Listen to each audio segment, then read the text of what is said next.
Hey, have you ever bought anything and then had to return it, but you couldn't get everything to fit back in the box how it originally was? Sometimes there is no way that you can get everything stuffed into that small box that you really want to. Wide receivers in 2023 fantasy football are going to be the same way. There are like 50 wide receivers that I can make an argument for to be top 25, top 30 guys. But unless you're some kind of super genius that has figured out how to fit 50 into 30, we're going to be leaving some good talent out. But having a lot of talent isn't a bad thing. Today we're taking a look at my quick and dirty top 30 post-NFL draft wide receiver rankings. But real quick, just a reminder, if you're looking for more in-depth rankings, if you're looking for every piece of information possible to dominate and crush your league mates in 2023, our draft guide is available for pre-order right now, linked down below in the description. If you want yours for free, yes, I said free, create a new account over on Underdog Fantasy. Use the promo code HEADLINERS when you do so. Once you make that initial minimum $10 deposit, they're gonna match your deposit, so you'll have $20 to play with. You're gonna get your draft guide for this year for free. You're gonna get entered into a giveaway for an item from my office, and most importantly, you're going to be able to compete against us this year in some fantasy football contests. Looking forward to doing that. All the links are down below in the description, but let's dive into our rankings now. The quick and dirty top 30 wide receivers, and we're going to start off here at the top, right? A lot of people's rankings when it comes to wide receivers, pretty similar at the top. Everything is half PPR scoring, so that way it can apply closely to all the other regular types of scoring formats. So here we go. And really, my top 5 is going to match a lot of the top 5 for other people as well, right? Justin Jefferson, right now, my #1 overall selection. Not overly worried that Jordan Addison is in town now. They've lost Adam Thielen. Sure, they still have TJ Hawkinson, but Justin Jefferson has proven over the last couple years that this dude is a dominant, consistent force in fantasy football. #2, Jamar Chase. Nothing really different in Cincinnati. Why are we going to knock him down any further than #2? #3, this is where I got Cooper Kupp. If I really had that warm fuzzy about the health of Matthew Stafford, maybe I bump him up a little bit more because there is no more Allen Robinson or Bobby Trees, Robert Woods from the past. No one really to compete with targets with Cooper Kupp. So right now he's at #3. If we can see a super healthy Matthew Stafford though, maybe he climbs up into that #2 spot. #4, Stephon Diggs. Not a whole lot different in Buffalo. We know they're going to throw him the ball a lot. And even in a quote-unquote down year last year for Stephon Diggs, dude's still a top 5 talent. #5, Tyreek Hill. Volume, right? Volume is going to be there. The deep shots are going to be there. And now I feel a little bit better that the backup quarterback in Miami can push the ball down the field consistently. Maybe you're asking yourself, who the hell is the backup quarterback in Miami? Thank you for asking. No, it's no longer Skylar Thompson. It's Mike White. Yeah, that Mike White from the Jets that you remember last year, he's Tua's backup. So even if Tua were to go down, hopefully not, we have Mike White waiting in the wings to put up some decent numbers for him and Tyreek Hill. How about #6? This is where I have CeeDee Lamb, Dallas Cowboys, going to get peppered with targets. Now, I do like the addition of Brandon Cooks in this offense. We'll talk about him here in just a little bit, but CeeDee Lamb's still the guy that's going to dominate that target share in that offense, which will then take us down to #7. It's A.J. Brown, Philadelphia Eagles. Kind of a little bit hit or miss at times in 2022, but the hits are so big, you can't afford to not have that guy in your lineup at any time. Another big year coming for A.J. Brown. Davante Adams down to #8. I don't dislike Davante Adams at all this year. I just think with Jimmy G under center, we don't see the big, enormous eruptions that we've seen at times for Davante Adams. Sure, we're still going to get a solid high-end, wide receiver 1 overall, but not the guy that could go out there and probably score 30 or 40, kind of like we did at times see in 2022. #9, Amon-Ra St. Brown. I did want to move him higher, but this is one of those situations where we just got so much talent. We know no Jameson Williams for the start of the season. Marvin Jones getting a little bit old. No TJ Hawkinson there, remember, and now we have a couple of stud running backs in the backfield once again with David Montgomery and no, not DeAndre Swift, newly drafted Jamar Gibbs in Detroit. Got Amon-Ra right now at number 9, but I do love him for the amount of volume he should see, especially start of the season. Followed by number 10, Jalen Waddle, the second Dolphin on this list, right? We know the skill sets of both Jalen Waddle and Tyreek Hill are surrounded by speed. It's their yards after the catch that really rack up that yardage and the touchdown. So got Jalen Waddle at 10. Number 11, T. Higgins. Like I said, nothing has really changed in Cincinnati, right? And T. Higgins has proven that he's on the verge of being top 12 each and every year, regardless of Jamar Chase, so he's sitting at number 11. 12, the second Eagle on the list, Devontae Smith. He really started to emerge second half of the season and become a more consistent target. We kind of had him pegged to start the year, kind of more of a boom or bust wide receiver. Really needed that big play. Well, the big play started happening more often. Devontae Smith all the way up to number 12. 13, Amari Cooper. I'm a little bit higher on Amari Cooper than a lot of people are, which is weird to say because forever it was Amari Pooper on this channel because I couldn't handle the inconsistencies. And now there's more weapons in Cleveland, right? We have Elijah Moore, Donovan Peoples-Jones. They just drafted Cedric Tillman. So it's not just the Amari Cooper show.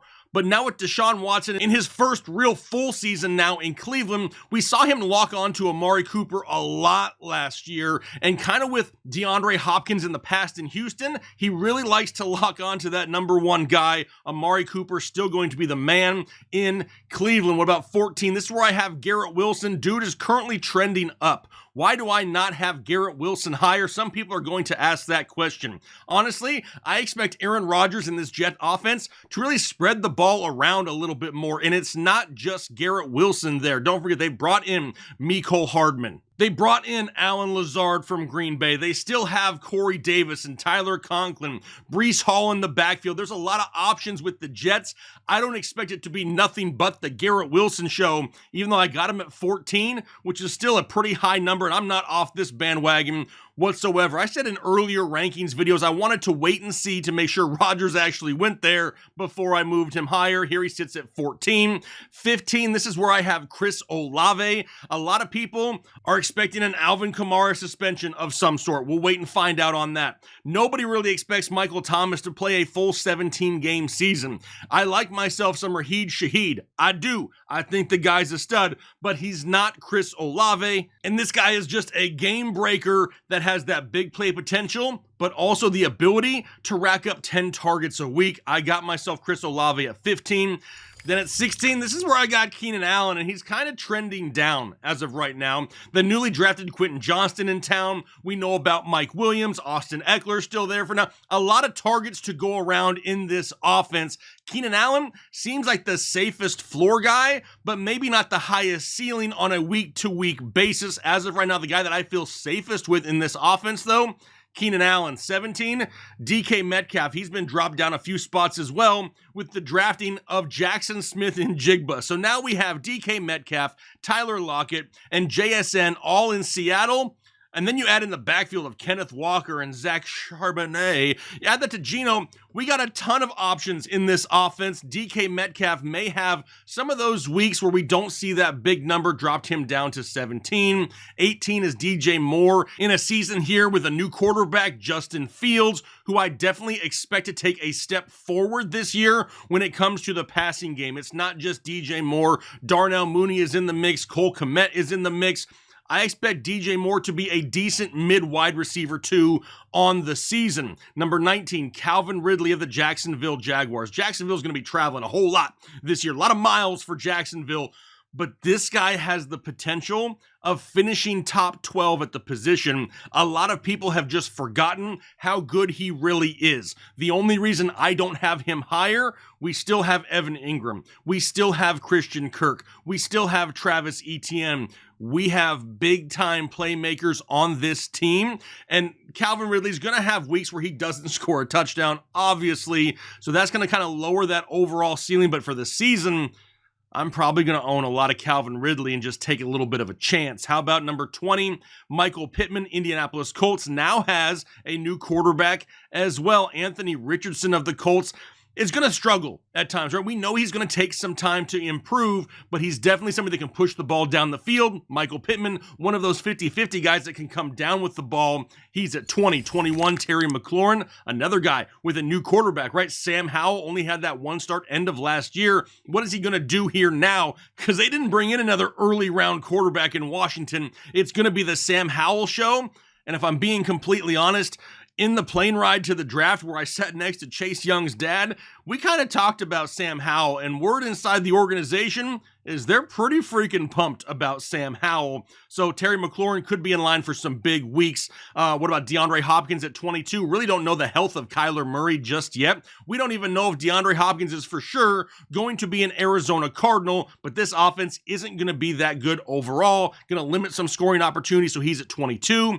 23, Christian Kirk, mentioned him when we talked about Calvin Ridley. Love this offense in Jacksonville. Multiple guys could finish top 24, be wide receiver 2s in fantasy football in this offense. 24, this is where I have Brandon Ayuk. Yes, he's above DEEBO Samuel. Once DEEBO Samuel got that rushing upside taken away by Christian McCaffrey and Elijah Mitchell, he really kind of fell off from a pass-catching perspective. Wasn't overly consistent, wasn't scoring a lot of touchdowns because new quarterbacks, Brock Purdy, maybe even Trey Lance, kind of like the tight end a little bit, and George Kittle gets that bump. But Brandon Ayuk seems to be the more steady option in this passing game, averaging right around 6 to 7 targets a game minimum. I like Brandon Ayuk right there at 24. 25 is where I have Jerry Jeudy. I expect him to be more of a volume guy in Denver than a Courtland Sutton. Courtland Sutton could score more touchdowns by end of the year, but when it's coming to receptions, Jerry Jeudy is going to be that guy that I believe has the higher upside at more yardage. 26, Drake London.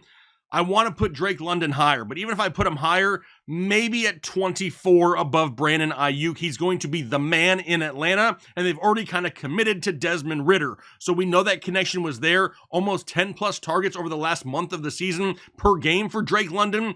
He's definitely somebody that can start off hot, but we don't know what it's going to be like with Kyle Pitts in the mix since he was out last year.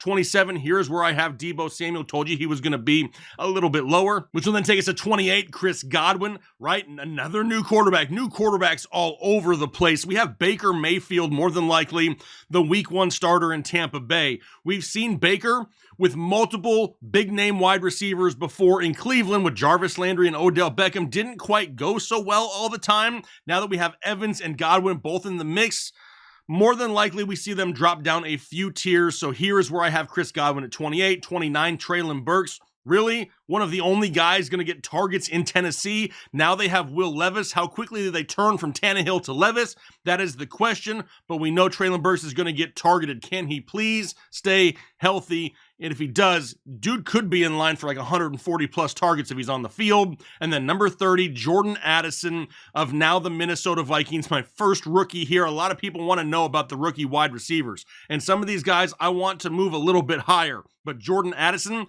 in my opinion, has the clearest path to targets right out the gate, right? A high volume passing offense that lost its number 2 wide receiver in Adam Thielen. And we know a lot of opposing defenses pay attention to Justin Jefferson. Could be a lot of one-on-one coverage for Jordan Addison. We could see some big plays from him there at the number 30 spot. But like I said, there's a lot more wide receivers that are deserving of these top 30 spots. Here are my next 10 guys out. And honestly, some of these guys, I think you'll agree, could be interchanged with a few of the guys in that 20 to 30 range. Kadarius Toney, somebody I'm super high on. I just want him to stay on the freaking field because if he does, could be in line for a huge year in Kansas City. What about Tyler Lockett? He's been super consistent in this offense. He's always overlooked, but how much does his volume be affected by the new addition of JSN? Christian Watson no longer has Aaron Rodgers. He has Jordan Love in an offense that's probably going to be a lot more boring and a lot more run-centric, so I had to drop him down. Mike Williams can't stay healthy, plus the addition of Quentin Johnston, Mike Evans. We mentioned him with Chris Godwin. It's going to be one of those situations all year long, which whose week is it going to be? Is it going to be an Evans week? Is it going to be a Godwin week? Is it going to be a neither week? So that's why he's just on the outside. Deontay Johnson, the only reason he's not higher, I expect a step forward from George Pickens. I think George Pickens is in line for a good season, but I didn't even talk about George Pickens. He's on this list as well, just eating into each other's targets. Jahan Dotson with Terry McLaurin, Brandon Cooks in an offense that we kind of saw T.Y. Hilton at times last year have some big plays. I like Brandon Cooks a lot more than I like T.Y. Hilton. And then Juju Smith-Schuster in New England could soak up 100+ targets. Maybe not huge yardage, maybe not a lot of touchdowns, but a ton of volume that could be a safe floor play for you each and every week. But these are my next 10 guys out that we're kind of keeping an eye on here as the offseason goes along. But I'm sure maybe some of your rankings look a little bit differently, and that's okay. If our rankings always matched, what would be the point in watching videos, right? It's to get a different perspective. You may see things differently than me, and that is cool, because when we share those perspectives, that's when we build the greatest damn rankings in fantasy football, and it's what leads to domination each and every year. So do me a favor, hit the like button, leave a comment down below, and then most importantly, do your part to make the world a better place, and we'll talk to you later.